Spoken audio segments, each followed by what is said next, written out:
आज की कहानी है दो क्लासमेट्स की जो एक दूसरे को बिल्कुल पसंद नहीं करते थे, लेकिन हालातों ने उन्हें एक ऐसी जगह पर ला के रख दिया जहाँ पर सरवाइव करना भी बहुत मुश्किल था और वो महीनों तक एक आइलैंड पर एक दूसरे के साथ फंसे रहे। उसके बाद वो उस आइलैंड पर कैसे सरवाइव करते हैं और एक दूसरे के साथ किया कांड करते हैं, देखेंगे हम आज की इस पूरी कहानी में। सो हेलो दोस्तों, मेरा नाम है इशिता और आज की कहानी शुरू होती है हमें एमा नाम की एक खूबसूरत लड़की को दिखाते हुए जो सुबह जल्दी उठकर अपने स्कूल जाने के लिए तैयार होती है। एमा अपनी स्कूल में एक बहुत ही अच्छी और फेमस स्टूडेंट है जिसके बहुत सारे फ्रेंड्स हैं। दूसरी तरफ हम डीन को देखते हैं जो एमा की तुलना में बहुत ही आलसी लड़का है और वो सुबह लेट करके उठता है और सीधे बाथरूम में जाकर ब्रश करने के बाद तुरंत आकर वीडियो गेम खेलने बैठ जाता है। तो उसके पिता जैक उसे कहते हैं कि तुम स्कूल के लिए लेट हो जाओगे।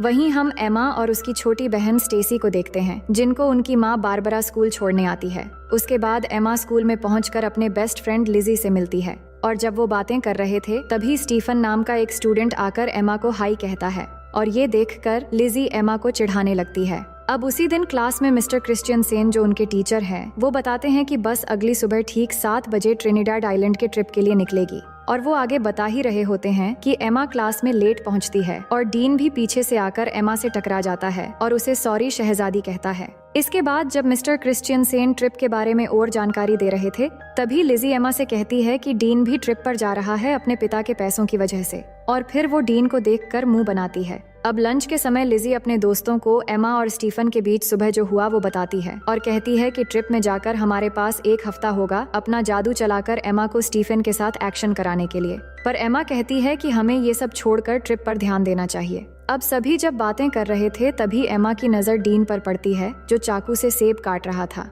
अब थोड़ी देर में मिस कोलियर जो एक टीचर है वो डीन के पास आकर उसे स्कूल में चाकू लेकर आने के लिए डांटती है और फिर उसे प्रिंसिपल के ऑफिस में ले जाती है। फिर लिजी अपने दोस्तों से कहती है कि एमा को डीन जैसे लड़कों के साथ नहीं रहना चाहिए जब स्कूल का एक हॉट लड़का एमा को पसंद करता है। अब अगले दिन सुबह एमा तैयार होती है ट्रिप के लिए और अपने माँ बारबरा और पिता फिल को थैंक यू कहती है उसे ट्रिप पर जाने देने के लिए। दूसरी तरफ डीन ट्रिप पर नहीं जाना चाहता तो उसके पिता जैक उसे कहते हैं कि उसके स्कूल के नियम को तोड़ने के बाद भी उन्होंने कितनी मेहनत की उसे ट्रिप पर जगह दिलाने के लिए, जिसके बाद वो जाने के लिए मान जाता है। अब आगे हम देखते हैं कि मिस्टर क्रिश्चियनसेन सबको बस में चढ़ने के लिए कहते हैं। अब बस में चढ़ते वक्त स्टीफन एमा से पूछता है कि कैसी हो एमा, जिससे लिजी एमा को फिर से चिढ़ाती है पर एमा उस पर ध्यान नहीं देती। अब कुछ समय के अंदर वो ट्रिनिडाड आइलैंड पहुंच जाते हैं और बस से उतरते समय मिस कोलियर सबसे कहती है कि सब कुछ देर पूल में एंजॉय कर सकते हैं पर डिनर से पहले सबको आ जाना है और अगले दिन से प्रोग्राम शुरू करेंगे। अब कुछ देर बाद एमा और उसके सभी दोस्त पूल में जाते हैं जहां एमा स्टीफन से मिलती है और सब एक साथ पूल में मस्ती करने लगते हैं, लेकिन डीन बिल्कुल अकेला बैल्कनी से ये सब देख रहा होता है। अब उसी शाम एमा की एक फ्रेंड लिजी और एमा को आकर बताती है कि स्टीफन ने उन्हें पार्टी पे बुलाया है जो यहाँ के एक लोकल बोट में हो रही है, लेकिन एमा ये सुन के मना कर देती है पर उसके दोस्त जिद करके उसे मना लेते हैं। उसके बाद वो पार्टी के लिए बोट पर चले आते हैं और वहां पहुंचने के बाद एमा हेलन को पार्टी में ढूंढने लगती है पर तभी वो देखती है कि स्टीफन किसी और लड़की को किस कर रहा है और ये देख के एमा वहां से जाने लगती है और वही साइड से ये सब डीन भी देख रहा होता है। तभी वो एमा से कहता है कि तुम्हारा बॉयफ्रेंड तो मजा कर रहा है, तो वो डीन से कहती हैं कि तुम्हें इन सब से कोई मतलब नहीं होना चाहिए। अब अचानक वहाँ पुलिस आ जाती है क्योंकि पुलिस को पता चल गया था कि यहाँ स्टूडेंट पार्टी में ड्रग्स ले रहे हैं और सबको बोट के सामने की तरफ आने को कहते हैं। तभी अचानक पैर फिसलकर एमा पानी में गिर जाती है और उसे गिरते हुए डीन देख लेता है तो वो भी उसे बचाने के लिए पानी में कूद जाता है और फिर उसे बचाकर एक छोटी बोट में ले जाता है। अब उस बोट की रस्सी बड़े बोट से जुड़ी हुई थी तो डीन उस रस्सी को काट देता है और एमा के पूछने पर वो कहता है कि मुझे पुलिस के झंझट में नहीं पड़ना है, पुलिस के जाने के बाद हम बड़े बोट तक पहुंच जाएंगे।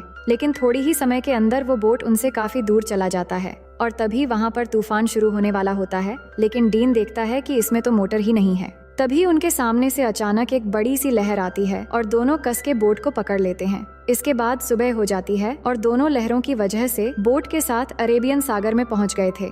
डीन का फोन भीग चुका था तो वो एमा को उसका फोन देने को कहता है पर एमा के फोन में नेटवर्क नहीं आ रहा था। फिर एमा डीन से कहती है कि हमें पार्टी बोट का पीछा करना चाहिए था तो डीन कहता है कि चिंता मत करो, कोई ना कोई हमें लेने आ जाएगा। वो बात ही कर रहे थे तभी अचानक एमा को थोड़ी दूरी पर एक आइलैंड नजर आती है जिसके बाद डीन बोट को उस आइलैंड की तरफ ले जाने लगता है और बहुत मुश्किलों के बाद दोनों उस आइलैंड पर पहुंच जाते हैं। और वहां पहुंच के एमा फिर से फोन के नेटवर्क को देखती है, पर वहां भी कोई नेटवर्क नहीं मिलता। फिर डीन को उस बोट पे एक फ्लेयर गन मिलती है, तो वो उसे ले लेता है और फिर दोनों आगे बढ़ने लगते हैं इस उम्मीद में कि आगे जाने पर उन्हें कोई मदद मिल जाएगा। दूसरी तरफ होटल में पिछले रात की पार्टी की वजह से मिस्टर क्रिश्चियनसेन ट्रिप को कैंसिल कर देते हैं। तभी लिजी मिस कोलियर से कहती हैं कि एमा होटल वापस नहीं आई है और उसे लगा कि शायद एमा कल रात किसी और के साथ थी, इसलिए उसने किसी को नहीं बताया। और वो बताती है कि उसने एमा को आखिरी बार पार्टी बोर्ड पर देखा था। इसके बाद मिस्टर क्रिश्चियनसेन सबकी अटेंडेंस लेते हैं, तो उन्हें पता चलता है कि डीन भी यहाँ मौजूद नहीं है।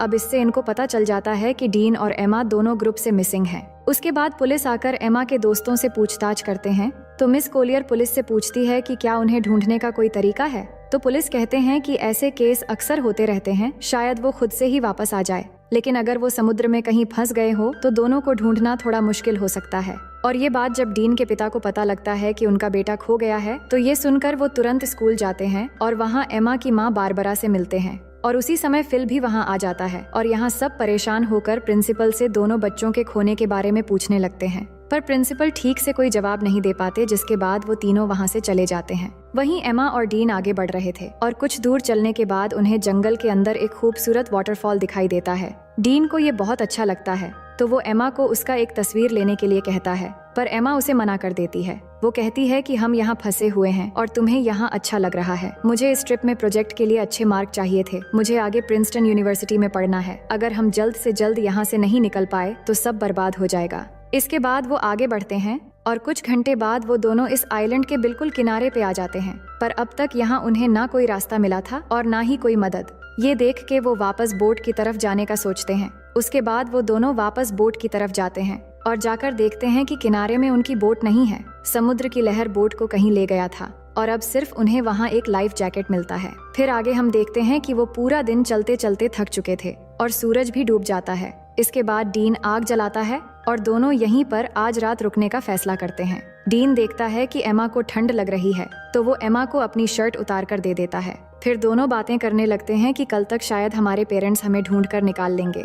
अब आगे हम देखते हैं कि सुबह हो जाती है और डीन जागकर देखता है कि एमा यहाँ नहीं है, तो वो उसे ढूंढते हुए जाकर देखता है कि एमा समुद्र के किनारे पर SOS लिख रही है। तो वो पूछता है कि तुम क्या कर रही हो, तो वो कहती है जान बचाने की कोशिश कर रही हूँ और हमें पीने के लिए पानी ढूंढना होगा। उसके बाद डीन स्विमिंग करने चला जाता है और एमा उसे देखने लगती है। दूसरी तरफ होटल में मिस्टर क्रिश्चियनसेन एमा और डीन के बारे में उनके पेरेंट्स को बताते हैं कि पुलिस उन्हें ढूंढ रहे हैं और पुलिस को एक छोटी बोट मिली है जिस पर शायद वो दोनों थे। फिर जैक कहते हैं कि अगर पुलिस कुछ कर नहीं पा रही है तो हम किसी प्राइवेट रेस्क्यू टीम को काम पर लगा सकते हैं, पर मिस्टर क्रिश्चियनसेन कहते हैं कि पुलिस अपना काम अच्छे से कर रही है और वो जल्द से जल्द बच्चों को ढूंढ निकाल लेंगे। वहीं हम देखते हैं कि एमा पीने के लिए पानी ले रही है, तभी उसे अजीब सा कुछ महसूस होने लगता है। उसे लग रहा होता है कि उसके आसपास कोई है और उसे देख रहा है, तो वो घबराकर वहाँ से चली आती है। इसके बाद दोनों मिलकर धूप से बचने के लिए पत्तों से एक छोटी सी झोपड़ी तैयार करते हैं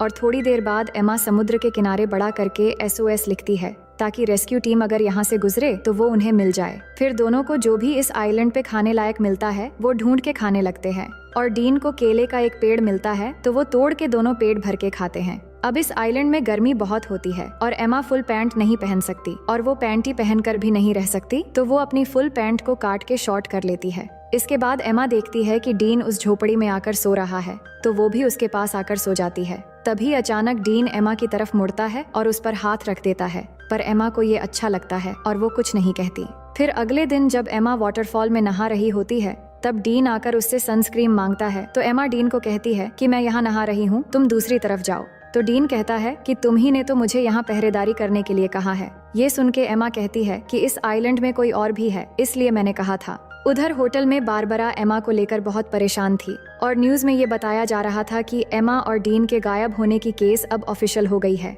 और अब पुलिस को लगता है कि वो दोनों मर चुके हैं और अब वो उनकी लाश ढूंढ रहे हैं। और फिल तैयार हो रहा था घर जाने के लिए, क्योंकि एमा की छोटी बहन स्टेसी घर में अकेली है, पर बारबरा अभी भी घबराई हुई है। तो फिल बारबरा से कहता है कि एमा मिल जाएगी और ये कह के वो उसे गले लगा लेता है। जिसके बाद अगले दिन जैक बारबरा के साथ हेलीकॉप्टर लेकर एमा और डीन को ढूंढने निकल पड़ता है और वही आइलैंड में थोड़ी देर के बाद रात होने वाली है। और एमा डीन को बता रही होती है कि वो अपने परिवार को बहुत याद कर रही है। तभी डीन को वहाँ पर किसी इंसान की खोपड़ी मिलती है, तो एमा उसे देखकर बहुत डर जाती है और कहती है कि ये भी हमारी तरह शायद यहाँ फंस गया होगा और इसकी ये हालत हो गई और अब हमारी हालत भी शायद इसी के जैसा हो जाएगा। पर डीन उसे कहता है कि ये शायद कोई मछुआरा या फिर कोई स्मगलर होगा जो यहाँ आकर मर गया था, लेकिन हमारे पीछे हमारे पेरेंट्स हैं और हम यहाँ अकेले नहीं हैं। और उसे विश्वास दिलाता है कि अगर हम एक दूसरे के साथ ऐसे ही देते रहेंगे तो हम यहाँ कभी नहीं मरेंगे और एक दिन हम जरूर घर वापस जाएंगे। और ये कहने के बाद वो एमा को किस करने लगता है। एमा पहली बार किसी को किस कर रही थी और उसे अच्छा भी लग रहा था और अब रात भी हो गई थी। फिर क्या होना था, डीन सारी हदें तोड़ देता है और आइलैंड में एक तूफान आता है और इस तूफान को एमा पहली बार एंजॉय करके बहुत खुश थी। फिर सुबह होने के बाद एमा जाग कर देखती है कि डीन यहाँ नहीं है, तो वो डीन को पुकारने लगती है पर वो उसे नहीं मिल रहा था। तो एमा बहुत घबरा जाती है और उसे ढूंढने के लिए जंगल में चली जाती है और थोड़ी दूर आगे जाकर वो देखती है कि डीन एक गड्ढा खोद रहा है। तो एमा को समझ नहीं आ रहा था कि डीन ये क्यों कर रहा है। तभी अचानक एमा गिर जाती है और उसे घुटने पर चोट लग जाती है, जिसके बाद डीन तुरंत उसकी चोट को ठीक करने लगता है और उसे कहता है कि तुम्हें कुछ नहीं होगा। फिर वो दोनों वाटरफॉल में नहाने लगते हैं और यहाँ डीन एमा को बताता है कि उसकी माँ एक कार एक्सीडेंट में मर गई थी और एमा उसकी बातों को अच्छे से सुनने लगती है। फिर थोड़ी देर बाद वहाँ बारिश होने लगती है और डीन उसमें मस्ती करने लगता है और एमा उसे देखकर खुश हो रही होती है, जिसके बाद दोनों बारिश में डांस करने लगते हैं और डीन एमा की बालों में एक फूल लगा देता है। अब एमा डीन से कहती है कि मुझे फिर से तूफान के मजे लेने हैं। फिर डीन एक बार फिर से तूफान लाने की तैयारी शुरू कर देता है। वहीं अब न्यूज में बताया जाता है कि एमा और डीन के लापता होने की 1 महीना गुजर चुका है और पुलिस को लगता है वो अब जिंदा नहीं रहे, इसलिए पुलिस ने उन्हें ऑफिशियली ढूंढना बंद कर दिया है। पर एमा के दोस्त को अभी भी लग रहा है कि एमा और डीन अभी भी जिंदा है और बारबरा को भी वैसा ही लगता है और वो जैक के साथ हेलीकॉप्टर लेके अपनी बेटी एमा को ढूंढने फिर से चली जाती है और उन दोनों को अच्छे से ढूंढने के लिए सबको पर्ची बांट रहे होते हैं, जिन पे एमा और डीन के बारे में जानकारी दी हुई थी। ये सब कुछ करने के बाद जैक बारबरा से कहता है कि उन्होंने सब करके देख लिया, पर फिर भी एमा और डीन नहीं मिल रहे हैं। अब शायद घर वापस लौट जाना चाहिए। ये सुनकर बारबरा उदास हो जाती है और घर चली जाती है। दूसरी तरफ डीन एमा को हरी रोशनी के बारे में बता रहा होता है, जिसके बारे में उसकी माँ ने उसे बताया था और वो बताता है कि वो रोशनी सूरज के डूबते समय दिखती है, पर डीन ने उस रोशनी को आज तक कभी नहीं देखा है। अब यहाँ उन्हें कुछ और हफ्ते बीत जाते हैं और दोनों आइलैंड के खूबसूरत एनवायरनमेंट के मजे लेने लगते हैं। वो समुद्र में नहाते हैं और बहुत मजे करते हैं और ऐसे ही वो एक दूसरे के बहुत करीब आ जाते हैं और जब भी उनका मन करता है तो वो तूफान और भूकंप के मजे लेते रहते थे। अब ये सब कुछ होने के बाद एमा डीन से पूछती है कि तुमने पहली बार कैसे किया था और वो कौन थी। तो डीन बताता है कि जब मैं स्कूल में था तब मेरा एक दोस्त थी जो मुझसे उम्र में बड़ी थी। अब डीन जानता था कि एमा की ये सब कुछ पहली बार थी, तो वो पूछता है तुम्हें कैसा लगा। तो वो बताती है कि अच्छा था, लेकिन तूफान की वजह से गलत जगहों पर रेत चली गई। इसके बाद एमा कहती है कि मुझे और एक्सपीरियंस करनी है, तो डीन कहता है कि ठीक है। अब आगे हम देखते हैं कि दोनों जंगल में जाते हैं कुछ फल लाने के लिए और डीन थोड़ी आगे जाकर फल तोड़ने लगता है। तभी अचानक उन्हें एक प्लेन की आवाज सुनाई देती है, तो दोनों खुली जगह की तरफ भागने लगते हैं और डीन जल्दी से आकर उस प्लेन को सिग्नल देने के लिए एमा की बैग में फ्लेयर गन ढूंढने लगता है, पर उसे वो नहीं मिलती। लेकिन तब तक वो प्लेन उनसे बहुत दूर चली जाती है। फिर एमा फिर से उस फ्लेयर गन को ढूंढने लगती है, पर उसे भी नहीं मिलती। तो एमा को लगता है कि उस आइलैंड पर कोई और भी है जो उनके चीजें चुरा रहा है। फिर आगे हम देखते हैं कि कुछ दिन और बीत गए हैं, पर उनके ऊपर से अब तक सिर्फ एक ही प्लेन गुजरा है और कोई भी उन्हें बचाने नहीं आया है। दोनों झोपड़ी में बैठ के बात करने लगते हैं कि उन्हें अब घर वापस जाने की उम्मीद छोड़ देनी चाहिए और यहाँ जंगल में पूरी तरह एक दूसरे के साथ बिताने का फैसला कर लेना चाहिए। तभी अचानक डीन को किसी जानवर की आवाज आती है, तो डीन जंगल में जाता है उस जानवर को ढूंढने के लिए। तो एमा को डीन की चिंता होने लगती है, तो वो भी उसके पीछे चली जाती है और वही डीन जैसे ही थोड़ा आगे जाकर देखता है तो वहाँ एक ब्लैक पैंथर होता है, जिसे देखते ही वो भागने लगता है और भागते भागते काफी दूर जाने के बाद वो अचानक जमीन पे गिर जाता है। और एमा भागती हुई जब डीन के पास पहुँचती है तो वो देखती है कि डीन के पास खून से लथपथ एक चाकू है और उसने एक ब्लैक पैंथर को मार दिया है। फिर आगे हम देखते हैं कि एमा और डीन के सभी दोस्त और पेरेंट्स उनके बिना ही अपनी जिंदगी की शुरुआत कर लेते हैं और यहाँ एमा और डीन ने भी आइलैंड पर जीना सीख लिया है और इधर ही अपनी जिंदगी गुजारने का फैसला कर लिया है, क्योंकि उन्हें जो उम्मीद थी कि उन्हें कोई बचाने आएगा वो भी अब खत्म हो चुकी थी। उन्होंने शिकार करना भी सीख लिया है और यहाँ पर झोपड़ी बनाकर रहते हैं और सभी उम्मीदें छोड़कर खुशी से एक दूसरे के साथ देते हुए दिन गुजारने लगते हैं। फिर एक दिन एमा उल्टियां करने लगती है तो डीन ये देखकर उसे पूछता है कि क्या तुम प्रेग्नेंट हो?